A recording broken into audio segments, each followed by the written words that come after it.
Assalamualaikum warahmatullahi wabarakatuh. Perkenalkan, saya Sifa Aulia Ridwan sebagai moderator dari kelompok 4 dan 5 OSCE Mata Kuliah Sistem Informasi Kesehatan. Dan adapun anggota lainnya,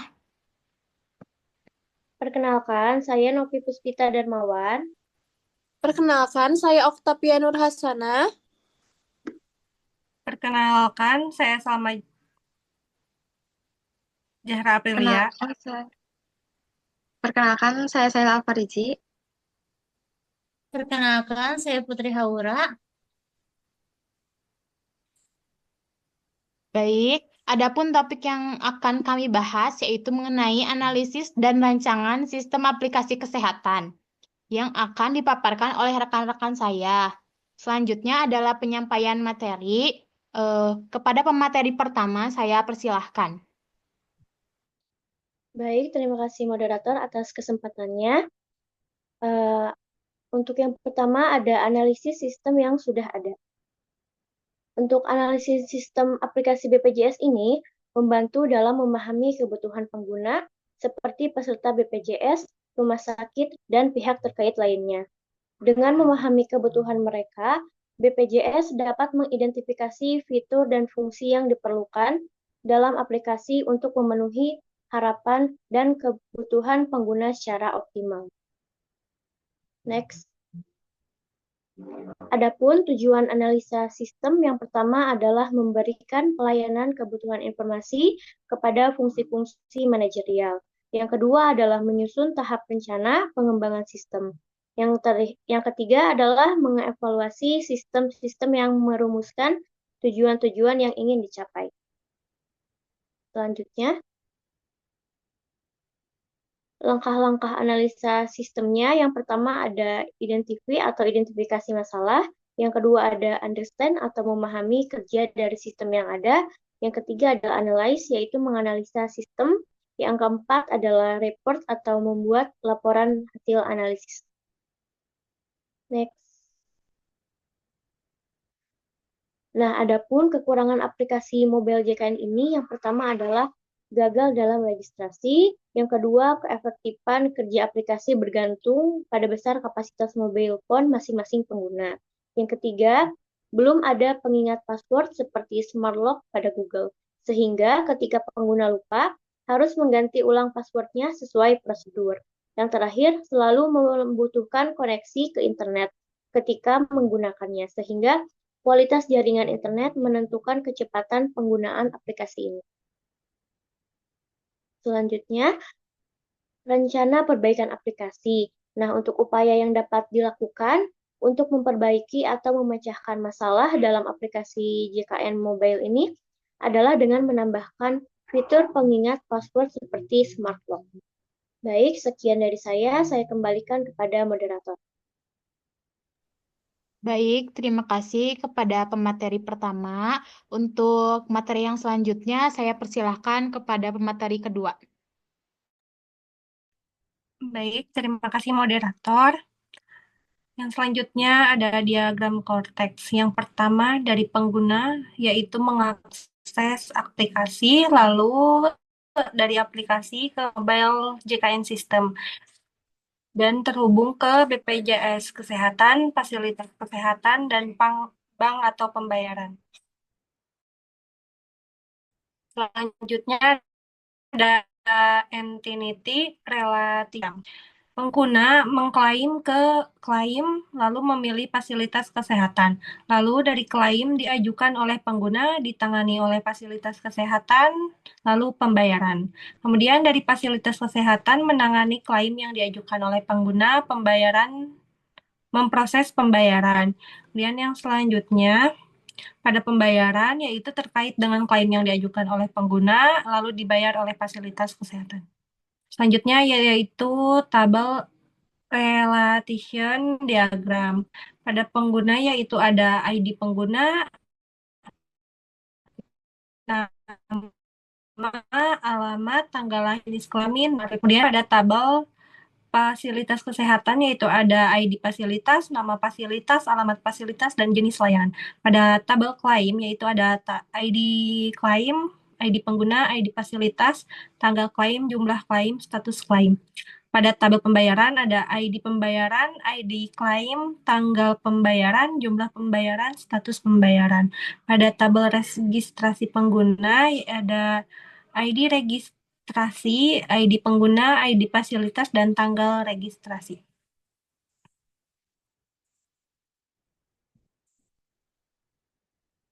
Lalu selanjutnya ada data flow diagram. Dari pengguna lalu menginput klaim dan lihat status klaim, lalu melihat sistem mobile JKN, proses klaimnya, proses pembayaran, lalu registrasi pengguna, dan interaksi dengan fasilitas kesehatan, lalu ada BPJS Kesehatan. Baik, selanjutnya yaitu ada sistem baru rancangan aplikasi kesehatan. Pengertiannya yaitu JKM adalah aplikasi yang dapat diakses melalui smartphone. Terobosan baru yang dihadirkan oleh BPJS Kesehatan ini dapat memudahkan pengguna dalam melakukan pendaftaran, mengubah dan menemukan data kepesertaan, memperoleh layanan fasilitas kesehatan tingkat pertama, dan fasilitas rujukan tingkat lanjutan, serta memudahkan pengguna dalam memberikan kritik atau saran. Selain itu, kemudahan yang diperoleh oleh pengguna JKM saat lupa membawa kartu cukup dengan memperlihatkan aplikasi tersebut, maka kartu sudah dapat dilihat oleh petugas secara online. Sekian yang dapat saya sampaikan, saya kembalikan kepada moderator. Baik, untuk materi selanjutnya saya persilahkan. Baik, terima kasih moderator. Untuk materi selanjutnya yaitu ada tujuan dibuat sistem. Yang pertama yaitu ada memudahkan peserta untuk mendaftarkan layanan kesehatan secara online.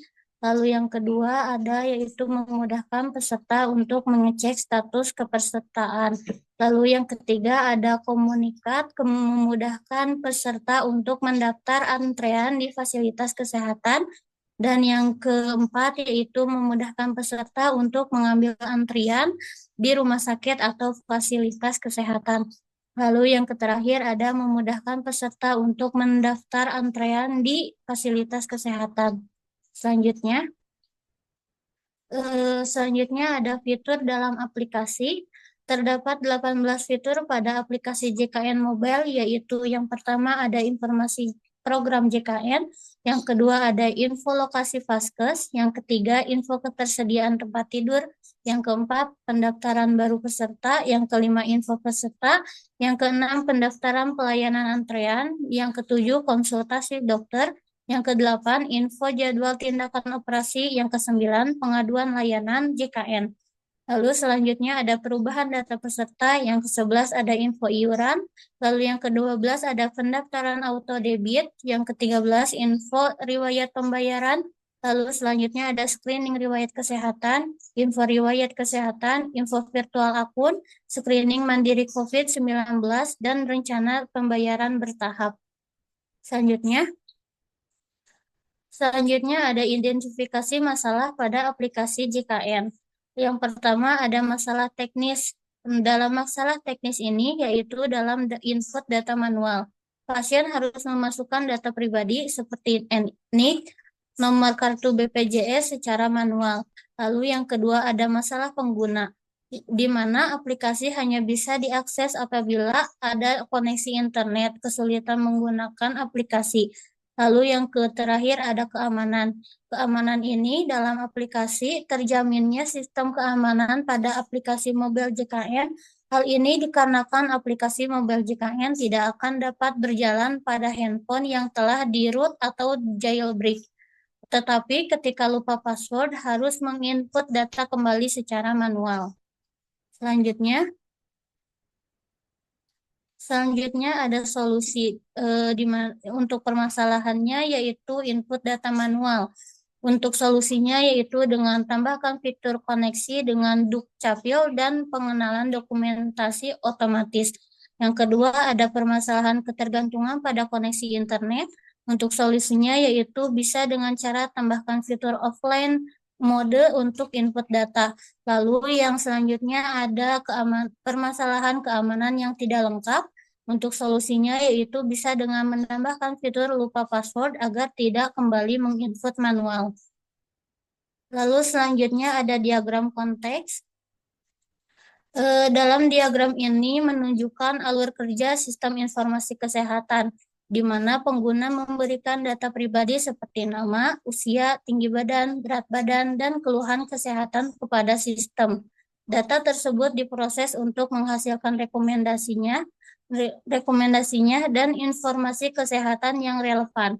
Dengan begitu, sistem dapat memberikan hasil berupa rekomendasi medis, notifikasi atau layanan yang dapat diakses oleh tenaga kesehatan dan fasilitas kesehatan. Notifikasi dikirim melalui WhatsApp atau email, dan video informasi edukasi juga disediakan sebagai bagian dari layanan. Lalu selanjutnya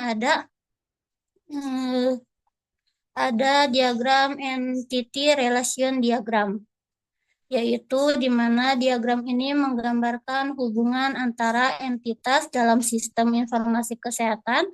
Entitas utama meliputi penggunaan yang di mana berisi informasi seperti nama, alamat, nomor HP, dan email. Lalu yang kedua ada tenaga kesehatan, mencakup data seperti ID dan nama tenaga kesehatan. Lalu yang ketiga ada fasilitas kesehatan, meliputi data seperti ID, nama, dan alamat fasilitas kesehatan. Lalu selanjutnya ada notifikasi, berisi informasi terkait notifikasi yang dikirim. Lalu selanjutnya ada rekomendasi, di mana hasil rekomendasi berdasarkan data kesehatan pengguna. Entitas-entitas ini terhubung melalui proses yang mengelola data penggunaan untuk memberikan layanan sesuai kebutuhan. Baik, terima kasih. Saya kembalikan kepada moderator.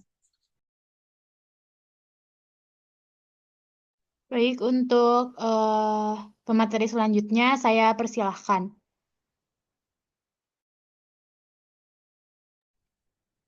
Baik, terima kasih moderator. Mohon maaf, ini untuk PowerPoint-nya boleh di next, operator lagi? Oke, cukup. Terima kasih. Baik, yang selanjutnya di sini ada table relation diagram. Nah, di sini pada pengguna, yaitu terdapat yang pertama itu ada ID pengguna, nama, usia, alamat, nomor handphone, dan email. Kemudian ada notifikasi. Notifikasi itu yang pertama ada ID notifikasi, kemudian yang kedua ID pengguna, yang ketiga pengingat jadwal kunjungan. Selanjutnya ada tenaga kesehatan, yaitu berisikan yang pertama ID tenaga kesehatan, nama spesialis, dan kontak. Kemudian fasilitas kesehatan, ada yang pertama ID fasilitas kesehatan, alamat fasilitas kesehatan, nomor telepon, dan nomor telepon fasilitas kesehatan. Kemudian ada rekomendasi. Rekomendasi itu yang pertama ada ID rekomendasi, ID data kesehatan, dan rekomendasi. Kemudian yang terakhir ada data kesehatan. Menyangkut yang pertama ada ID data pengguna, yang ketiga tinggi badan, yang keempat berat badan, kelima keluhan, dan keenam riwayat kesehatan. Selanjutnya, baik, yang selanjutnya di sini ada data flow diagram.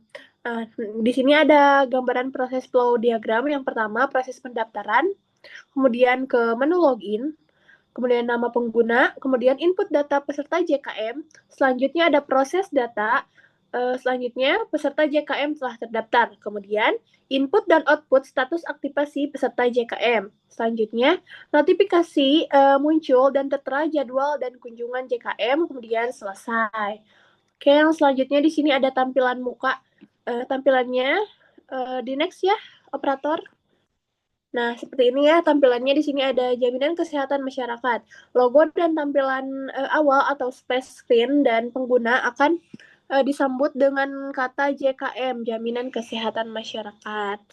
Nah, selanjutnya di sini ada halaman registrasi. Oke, yang pertama pengguna baru akan diarahkan untuk ke halaman registrasi untuk membuat akun. Kemudian halaman login. Pengguna yang sudah terdaftar akan masuk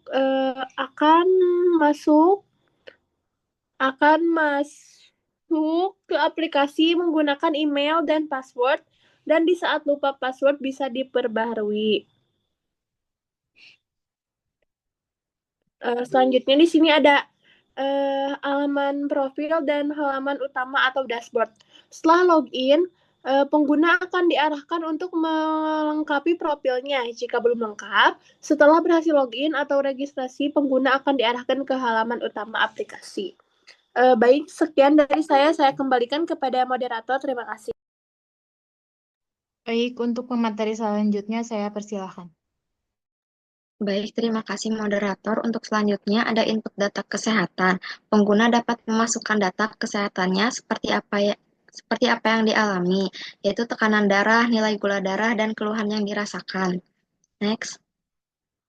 Lalu ada rekomendasi kesehatan. Berdasarkan data yang dimasukkan, aplikasi akan memberikan rekomendasi yang sesuai, seperti pola makan sehat atau aktivitas yang dianjurkan. Pengguna dapat melihat dan mengikuti rekomendasi yang diarahkan. Next. Lalu ada konsultasi dengan tenaga kesehatan. Yang pertama, ada jadwalkan konsultasi. Yang kedua, chat sekarang. Pengguna dapat menghubungi dokter melalui fitur konsultasi yang ada di aplikasi. Next. Lalu ada notifikasi, terdapat notifikasi terkait jadwal check-up dan juga notifikasi jadwal pengambilan obat. Next. Lalu selanjutnya pengaturan data dan akun, halaman untuk mengubah profil pengguna atau pengaturan aplikasi. Opsi pengaturan yang pertama ada mengubah nama, email, atau password. Yang kedua, pusat bantuan. Yang ketiga, pengaturan bahasa. Yang keempat, mengatur notifikasi. Yang terakhir, ada menghubungi support. Next. Sekian, saya kembalikan kepada moderator. Baik, demikian tadi presentasi dari OSCE kelompok 4 dan 5. Saya sebagai moderator mohon maaf atas kekurangannya dan terima kasih untuk perhatiannya. Wassalamualaikum warahmatullahi wabarakatuh. Waalaikumsalam warahmatullahi Waalaikumsalam wabarakatuh. warahmatullahi wabarakatuh. Wabarakatuh.